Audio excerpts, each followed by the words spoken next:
Hey, it's Gavin.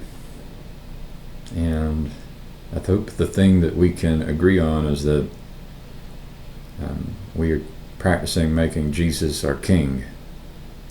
That seems like a creed that a lot of people could get behind and support if you were to simplify everything down. Now, Agapologia, the YouTube channel, Christian did a short video yesterday where he did 3 minutes of Minecraft. And he pointed out that Minecraft can be used to help connect people so that there can be this improvement of the relationships between people, or Minecraft could be used as a way to disconnect so that the relationships between people are disintegrated. And this is really important. And it mixes in well with a lot of things that I've seen throughout the years. And it plays into some plans that I'm formulating with the help of God.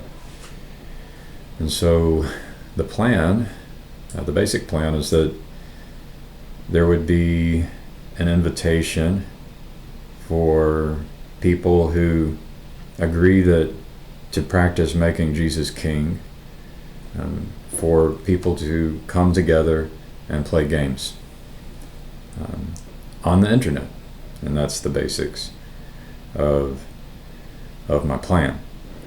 Now, it comes together in interesting ways, and there's all kinds of ways that it could come together. But that's what I want to do.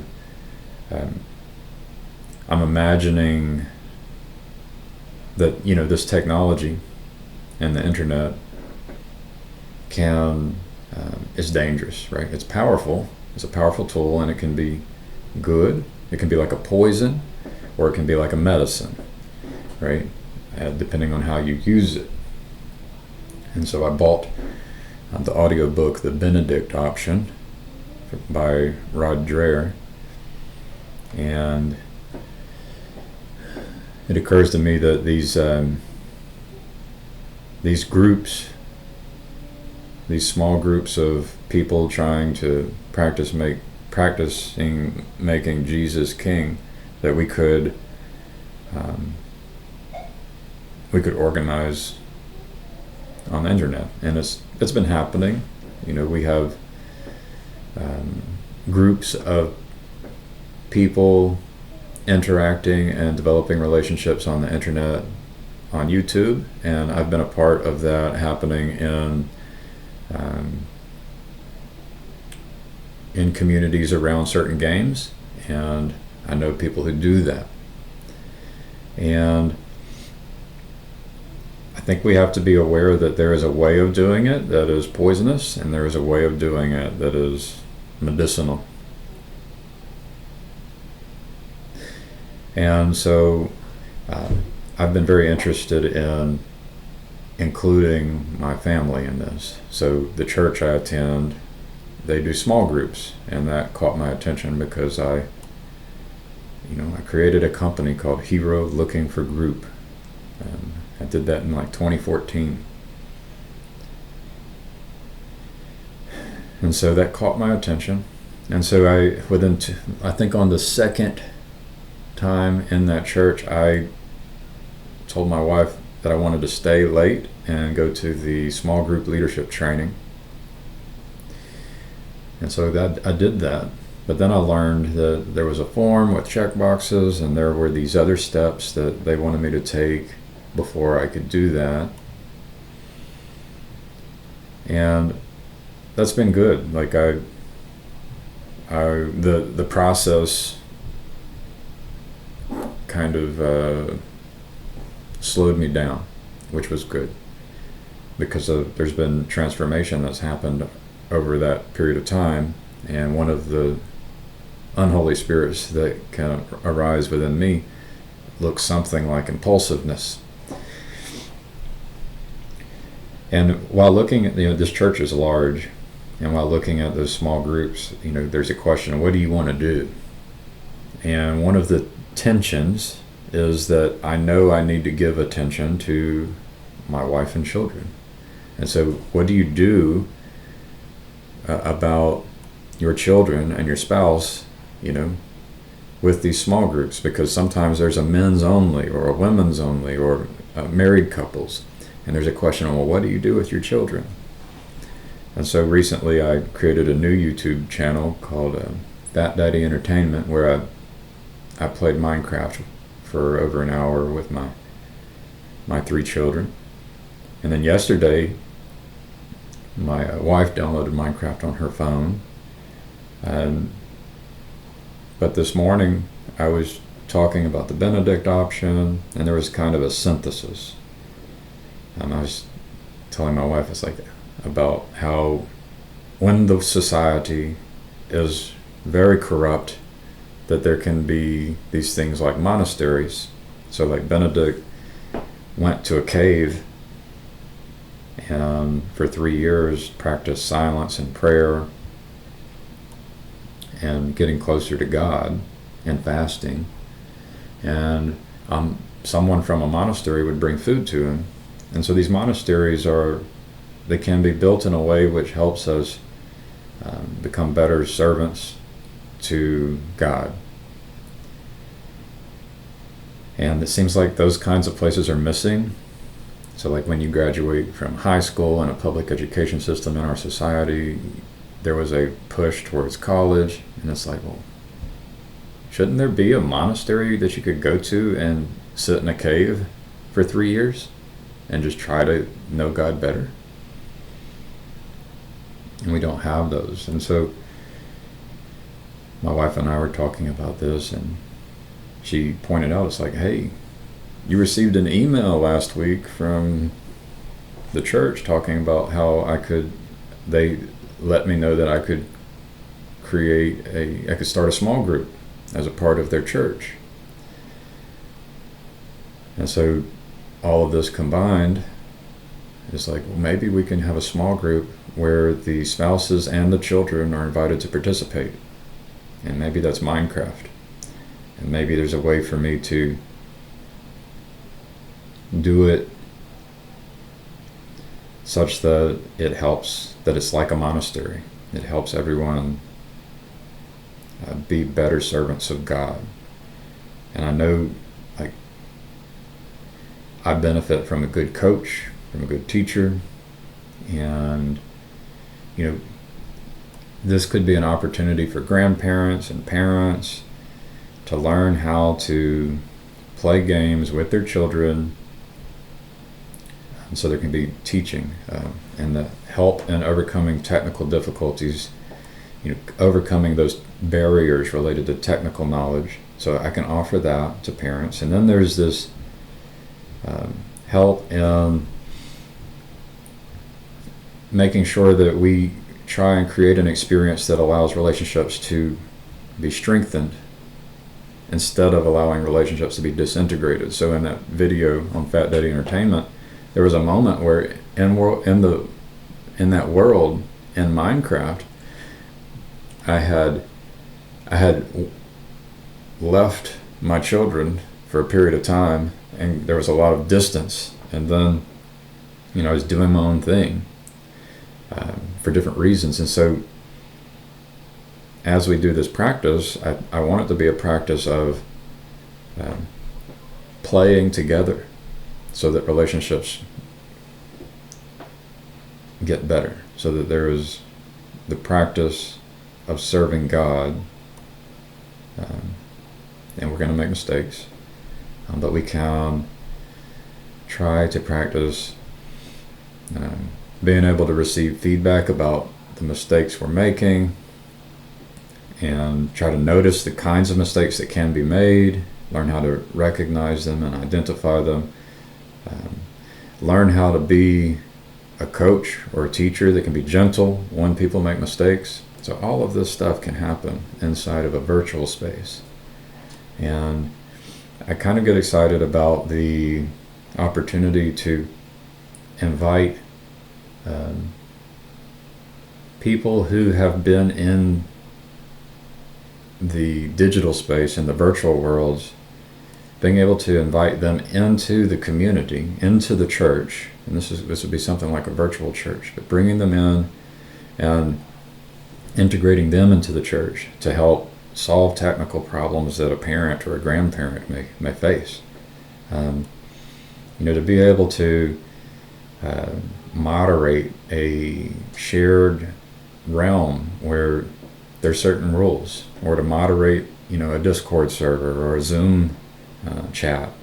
However we decide to do this, I can see a lot of how people could participate and cooperate in a way which is meaningful. And then my mind just keeps going with it. It's like, the cool thing about a monastery is that, or church, like a little C church, is that you have the opportunity to grow something where there is collaboration and cooperation, such that, at first this thing could be, I'm planning on like just putting aside 2 hours per week. My family's invited, and then there's an invitation to people in the church, and I don't know at what time, but an invitation to people even outside of this church, but maybe in other churches, who all agree to practice making Jesus king. That's our teacher and our king, where we try and reference the teachings of Jesus and in the way that we should practice and the way we should behave. And so this thing could grow, and it could become its own league. There could be a guild of, you can call it a church, you can call it a guild. There can be mini games. It could just grow, where we play games together while having fun, while learning to serve God better. And in that way it's a throwback to a phrase that we gamify peace on earth. We make it fun, and for it to be fun, it has to be challenging. It can't be too easy. So it will be challenging, but that's in store. That's what I have plans for in the future. So I think my wife's going to hold me accountable. My children are going to hold me accountable. Like, my wife and children see this as good. And it's pretty amazing how things have come together. Miraculous, coincidental miracles, in which there is some kind of a conspiring orchestra, in which we can become a member of the kingdom or a member of the church. I don't know. You have to be careful with the words you say, that you don't, concretize or the concept within your mind by defining a word and then somehow not being able to see other possibilities and opportunities. But it's good. There's a lot of opportunity here to do a lot of good. And so, and I guess there's a few people, I think about Grim Grizz, trying to do virtually, not alone. That's kind of what's going on here. And I can think about, Christian Golden and Agapologia, and his video yesterday, and his recognition of the importance of love and relationships, loving of God, loving of your neighbor, and loving of everyone up to and including your enemies. And then I think about Michael Sartori, who has this idea for a tectonic school, and I see this this path that I'm interested in taking and walking with my wife and children, and inviting other people to participate and to have fun. while doing it, I see parallels with the tectonic school, in that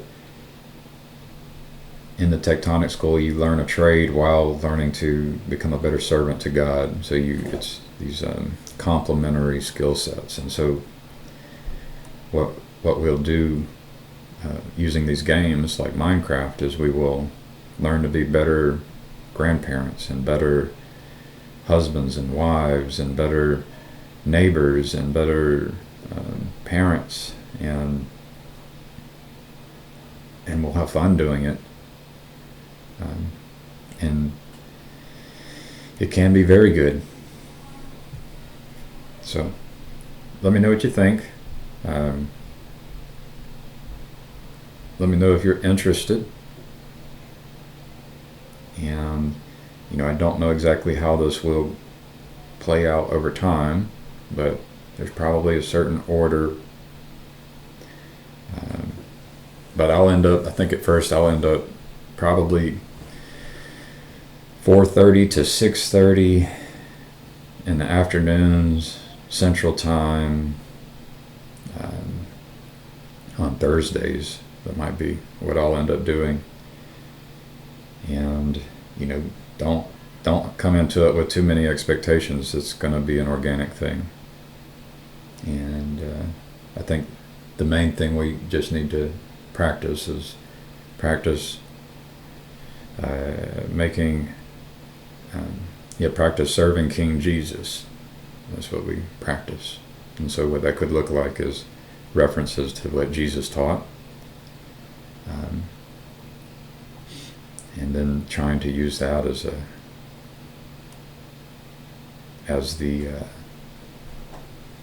what is important, most important. And so I would even say more important than what Paul wrote or anyone else wrote. And what this means is also comparing, verses of what Jesus was reported to say, and being able to say, these look like they could be contradictory, and that would be okay to be able to say, at this time he's reported as saying this in this situation, and at this time he's reported as saying this in this situation, and how do we juggle those? So, but I think Jesus has a lot of very good teachings, and I don't think you can necessarily say that everything Jesus said is equal, because our brains don't work that way. But even he taught on that, what's the most important commandment, and the one after that. So he had some teachings that seemed higher priority than others. So that's what I'm thinking, and I love you guys. It's a little exciting. It's exciting because I'm being encouraged by my wife and children, and hopefully, the church we attend will encourage it as well. And pray for me. Pray that it works out. This could be a very interesting and fun and fruitful path. So, y'all have a good one. God bless.